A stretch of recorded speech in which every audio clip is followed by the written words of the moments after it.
So good evening, friends. Meeting after a gap of a day. So again, we have to continue with our first aphorism only. I think it's more than 3 weeks we are on the first aphorism, and this is what is the thing which happens in homeopathy when you learn everything by heart.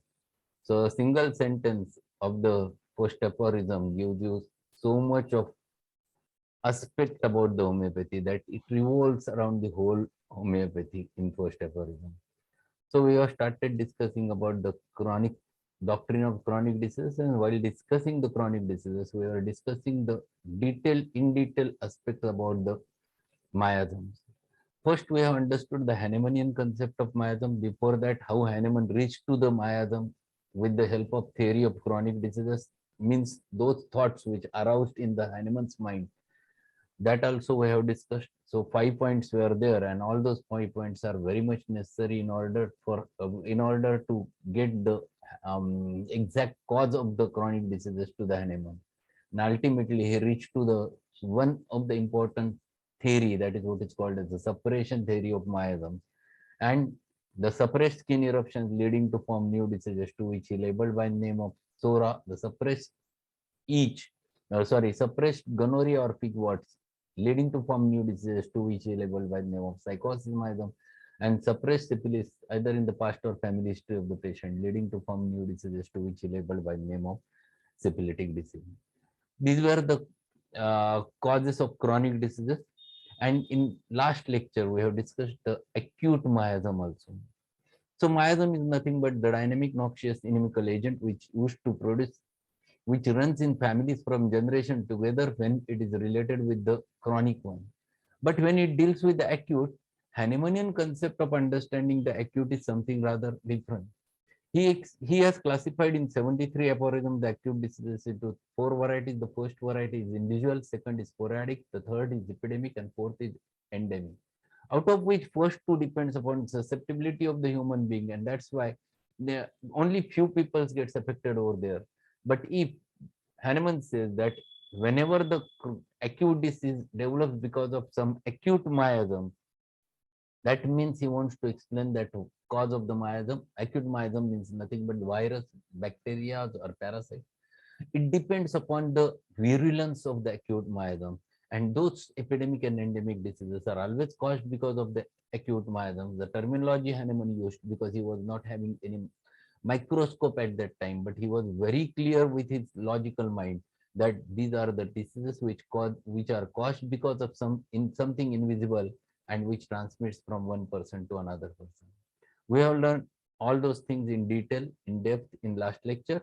Uh, when you deal with the acute miasm, the reactions are instantaneous, they are very acute, they are very sudden, and because of which very few time is required to understand those things. So everything is self-evident in acute diseases, and that's why Hahnemann says that there is very less need to ask for any questions to the patient, because everything is self-evident, and he explained it in aphorism number 82 regarding this. So it is too simple to reach to the acute remedy on the basis of perceiving what the patient is suffering from, but the things are rather different. But only one thing which keep it in your mind when you are dealing with acutes, with acute pace, your remedy should have that same pace. This should be clear in everyone's thought. So patient is asking for a very acute problem, and you are giving a remedy which is very slowly acting. It will never it will be never useful for the patient.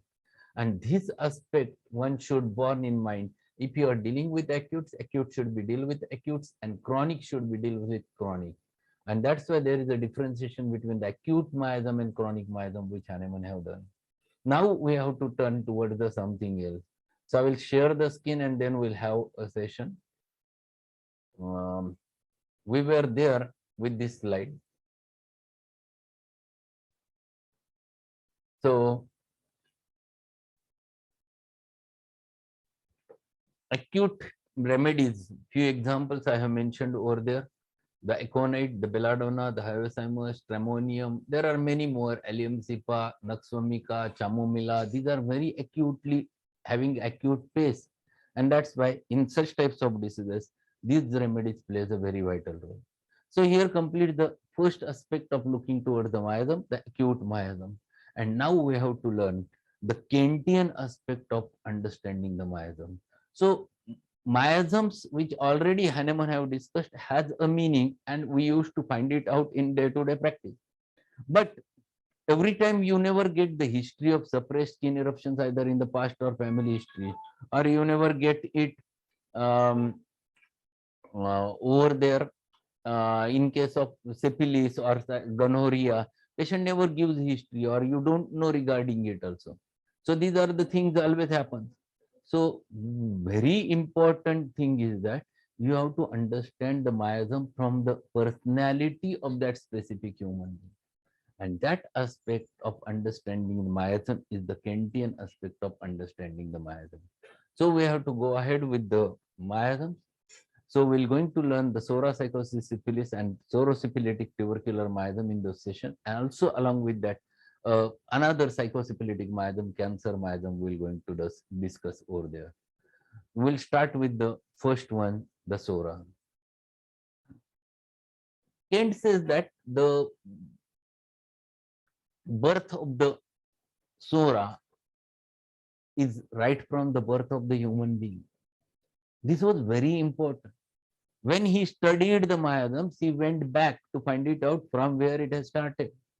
At certain place, he got that syphilis and psychosis is no more because that separation was not earlier. He never got that in past generation. But when he was going back, he reached to the he reached directly with the first one.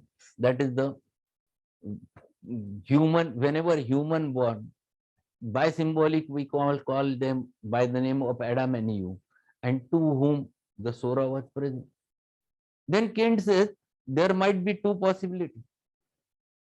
If they are born from the god should have the psora, suppression of psora, skin eruption, because of which either it has developed in human being. That might be one thing. Or psora is not just a suppressed skin eruption. He was very logical.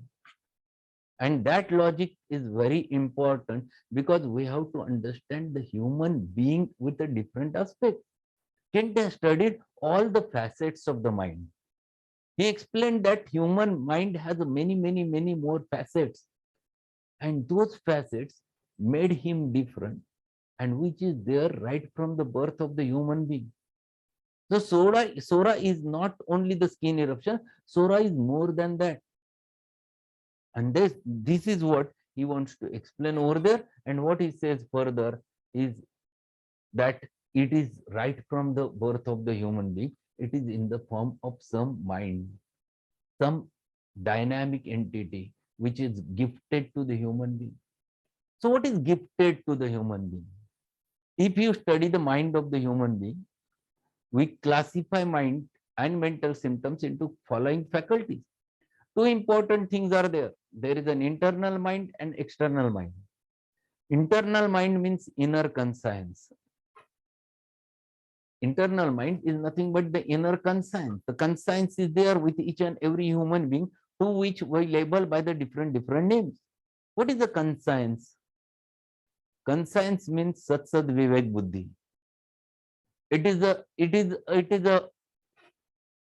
thing which differentiates what is right and what is wrong. It is present in each and every human being, to which we label by the name of a God. Every human being carries a God. What is that God? God is nothing but that inner conscience, which cannot be changed by anything else. No medicine changes makes the conscience in a diseased form. It is there, present over there. In fact, it is voyage from the external mind to the internal mind when you give a right remedy. It goes from the outer mind to the inner mind. So human becomes more conscientious when he takes the right homeopathic remedy. Now what remains is the external mind, and external mind, there are many more things. The will and emotions are there, which Kent says they are very important because they are the part and parcel of human race. Because of the will, the human race is developed to such a level. So will is very important, and because of which we are alive on this earth. Without will, it is not possible. And that's why he says when will is affected, the human being is affected. If you have symptoms related with the will, take it at most, because those should be treated first. If it has been lost, everything is lost. Patient can go into suicidal states. Patient can kill himself or others if the will is disturbed. And that's why will is the most important entity on the basis of which the life of the human being is based. Kant says that this will, along with the emotions, represents the basic human being. It is not, these are not only the two faculties, but there is an intellect and understanding also. That is another faculty. The third important faculty, which the external mind is there, in the external mind is there, is the memory. And all these constitutes one important thing. Along with that, what Hahnemann says, there is one thing which is gifted to the human being by God. And what he says while defining the vital force, he says over there, a reason gifted mind. The word which he has used is the reason gifted mind. See, this is too important. Reason gifted. What do you mean by reason gifted? Reason gifted means he has got the gift of logic, reasoning. So reasoning is another gift.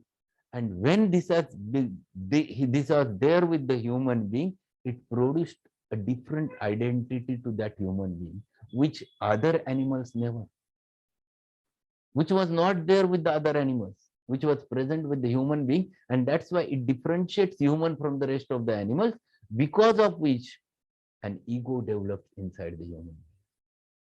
That ego, which is the result of this will and emotions, because of the intellect and understanding, because of memory, because of reason giftedness, this ego was inflated, and this ego become responsible to produce a disorder. So pure natural ego, natural thing was there earlier with the Adam and Eve, but later on it flattered. The ego which was there, pure ego, which was disturbed. And when this was disturbed, it led towards the disorders. And that's why Sora is nothing but the will and emotions. Sora is nothing but the ego of the human being. And that is the Kentian aspect of understanding the human being. So everyone is different. Every individual is different. Everyone's identity is different. And what is that identity? Is nothing but everyone's personality, which is based upon his ego, is different. And that is what which is responsible to produce disorder if it is inflated, if it is going beyond limit. And this is what you have to understand. So Kent says it is not a suppressed skin eruption, it is rather human whose ego is responsible to produce a disorder.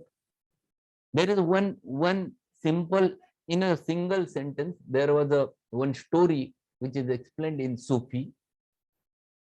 If you know the Sufi Panth, this is the religion which is associated with Muslims more commonly, Sufi, and there is one sentence story, and that story is very clearly indicates Sora.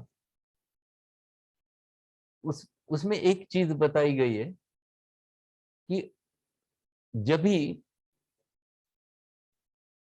अल्लाह किसी को जन्म देता है, भगवान किसी को जन्म देता है, तो उसके साथ एक मजाक हमेशा करता है.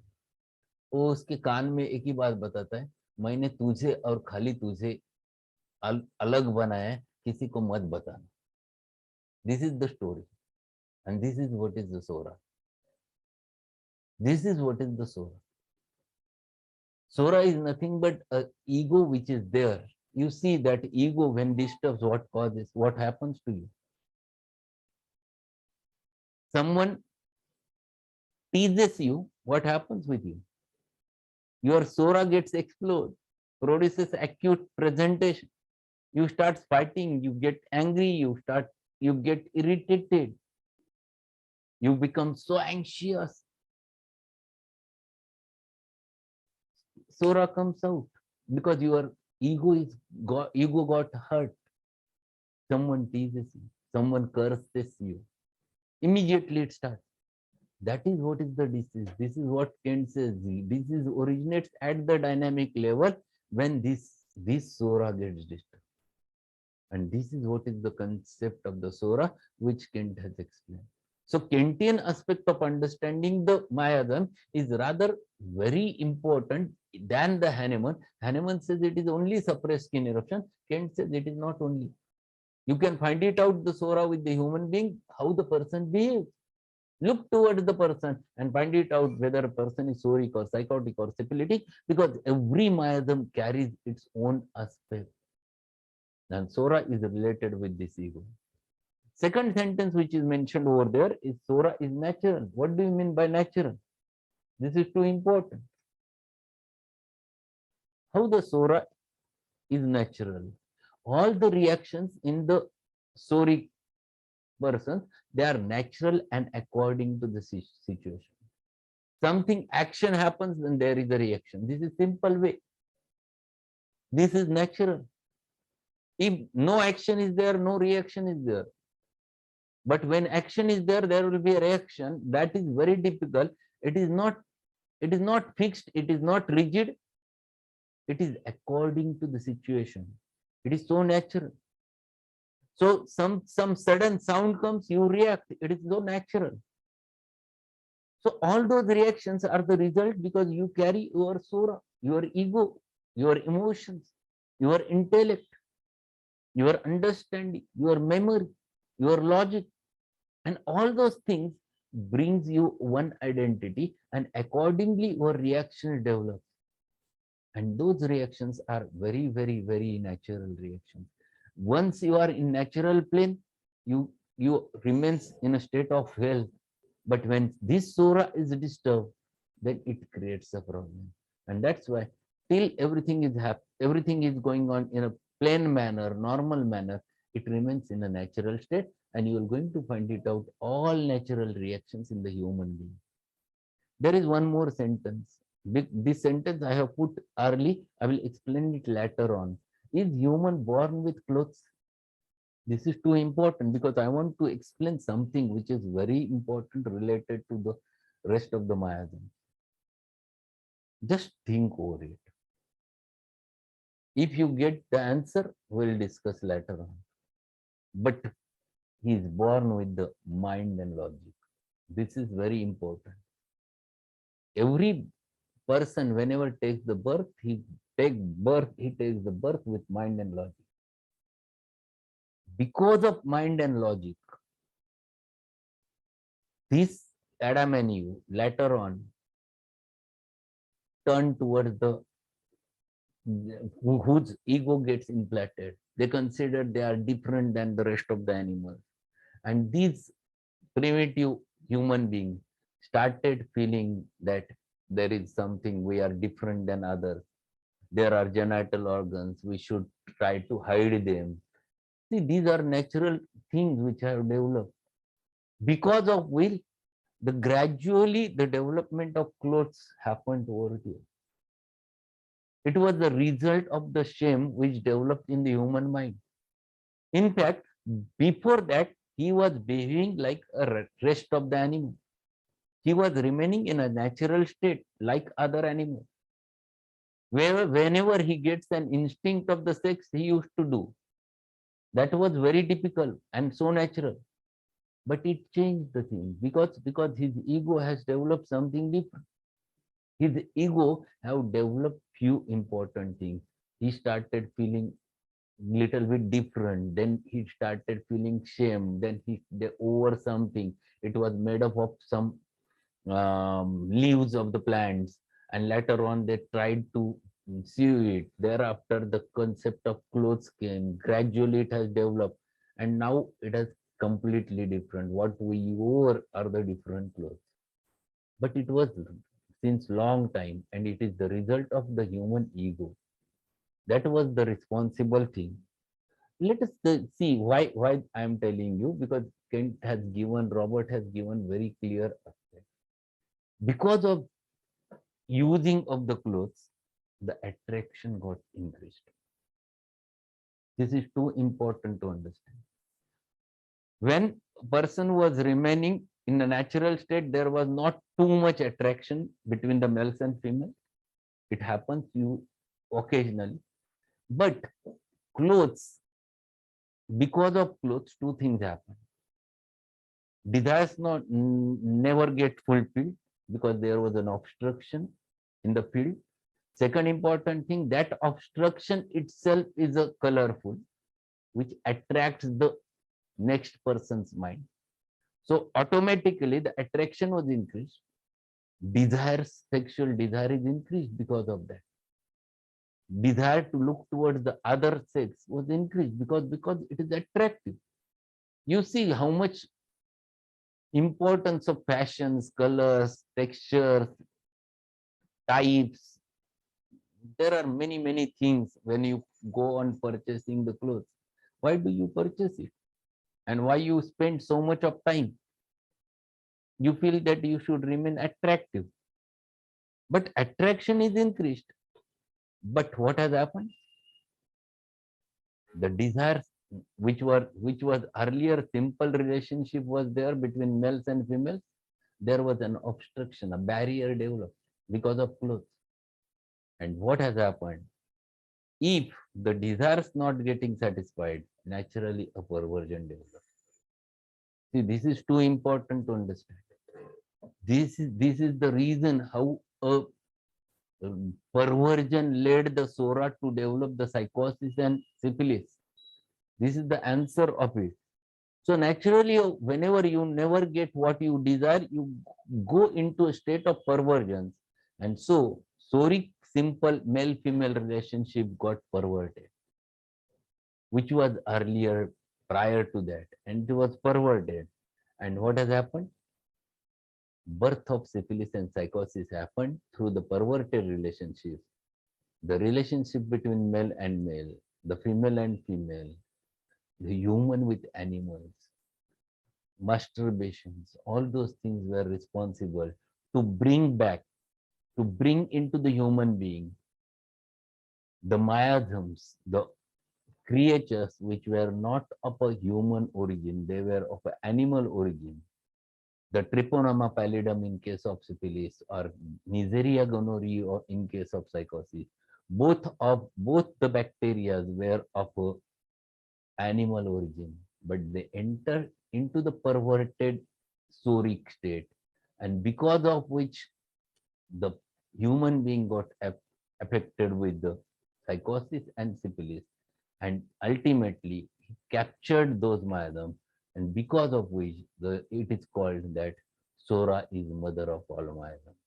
In fact, this is the concept, this is the philosophical understanding of why Sora is called as mother of all miasms, because these two miasms were not of a human origin.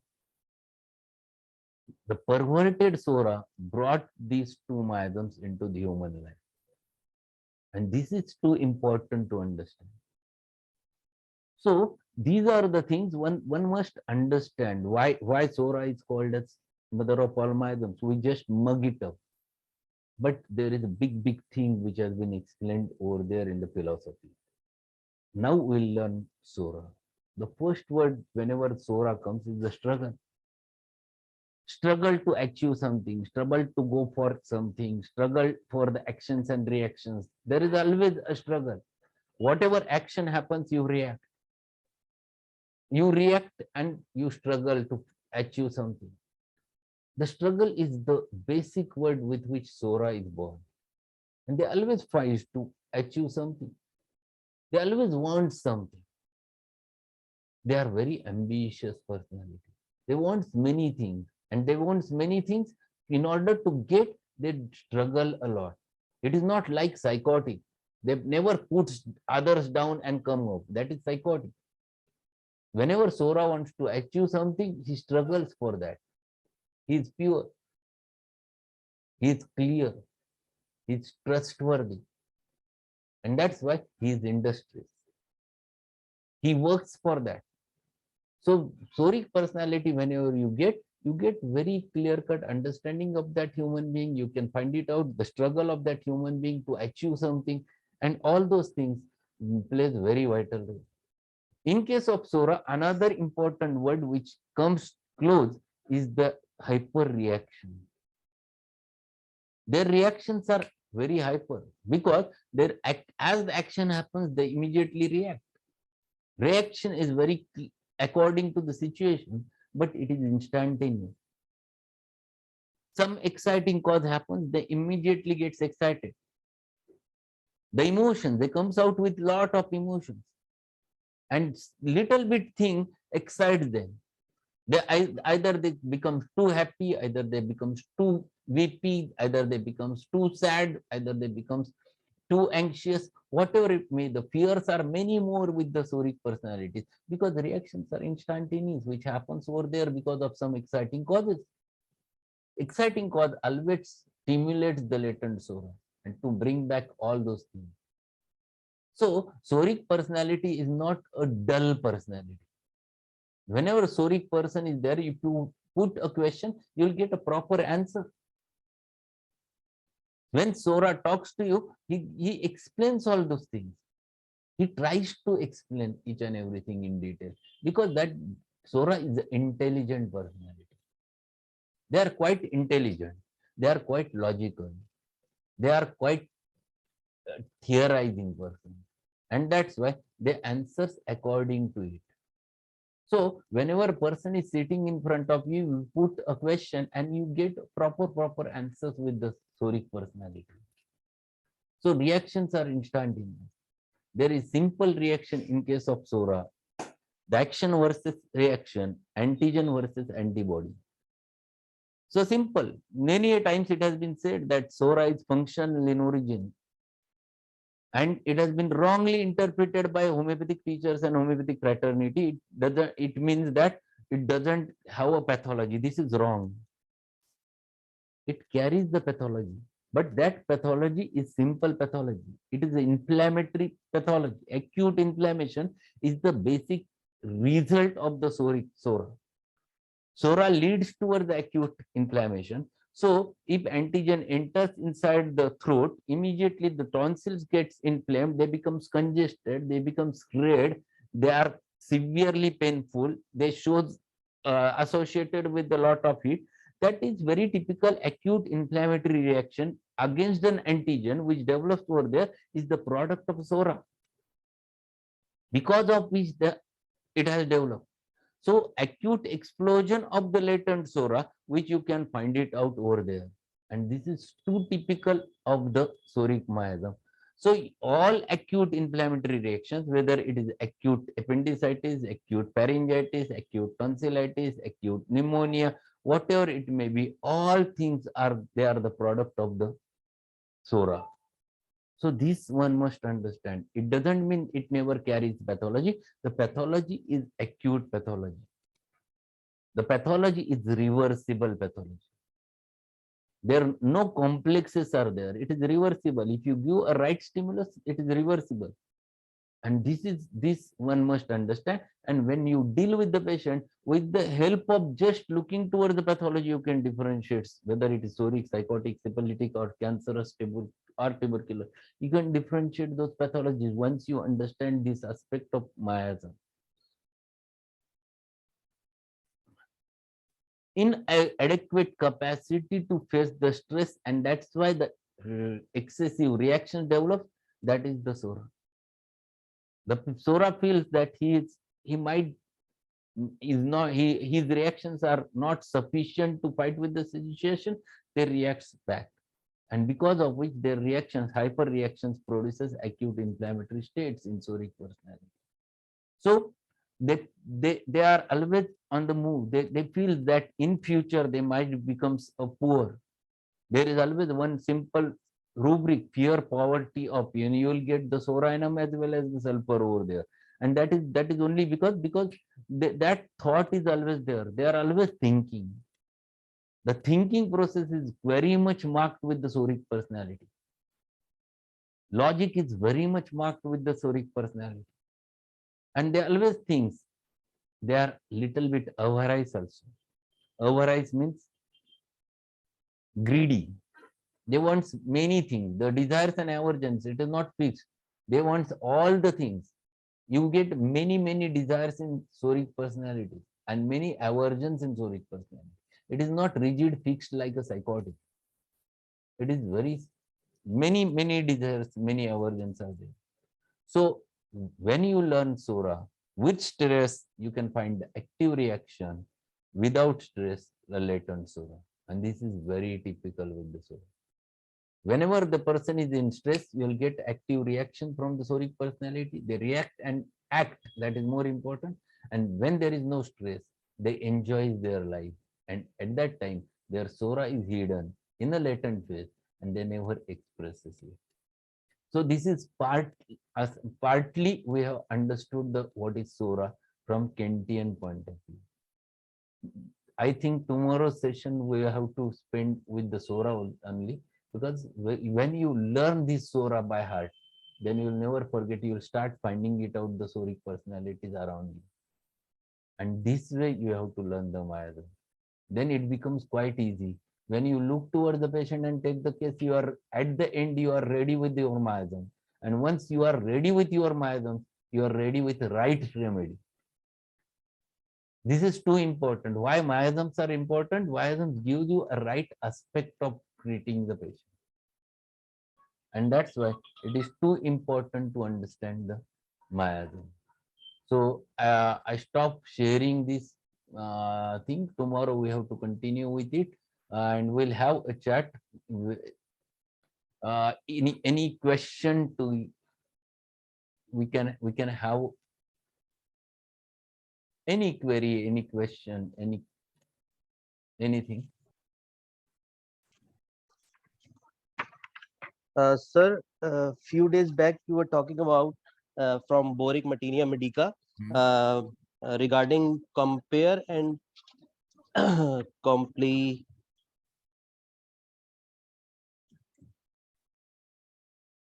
difference between, sir, complementary and compare. Sorry, there are two words written. Compare this medicine and this is complementary with this. Complementary relationship is where first remedy which has produced certain effects and still it is not complete, then you have to complete it with another remedy. It's called as a complementary remedy. For example, you have treated certain aspects with the help of Prostox, but it is still not completely cured. You have to give a calcarea carb as a complementary to get the complete cure. That is what is called as a complementary remedy. At Right, the sir. end, and second, compare means you compare the remedies. They are either where is the similarity, where is the dissimilarity, which are the things which are close to them. All those comparison you can find it out um, with the help of that. And that's why if you are reading the Rustox, it has been written at the end that you compare it with the bryonia, you can compare it with the rhododendron, you can compare it with the radium brome.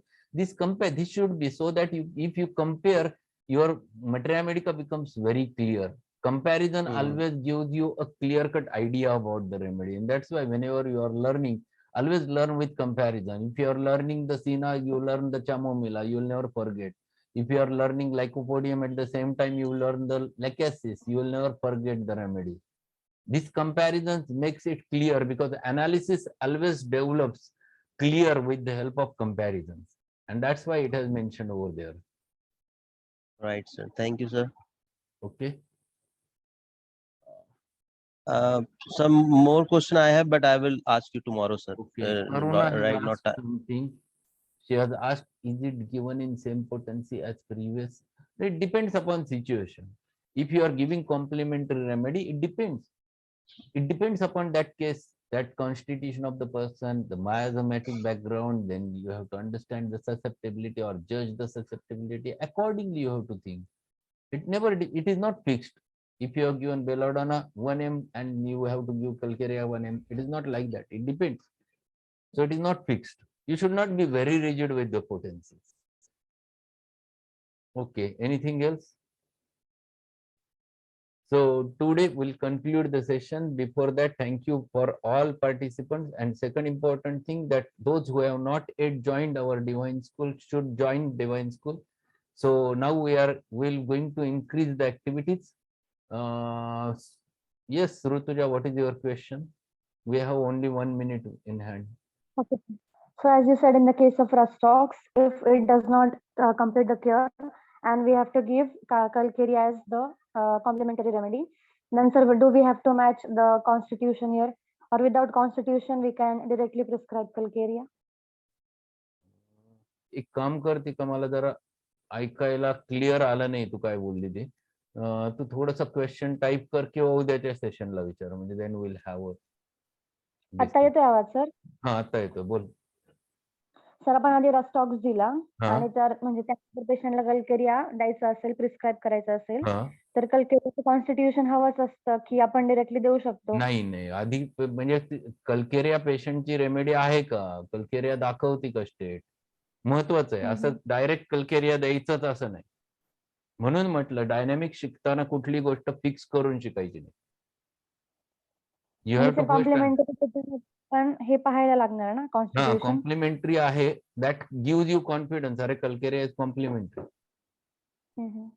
Okay okay sir, thank you sir. Okay, thank you everyone. Will meet tomorrow at the same time. Thanks a lot.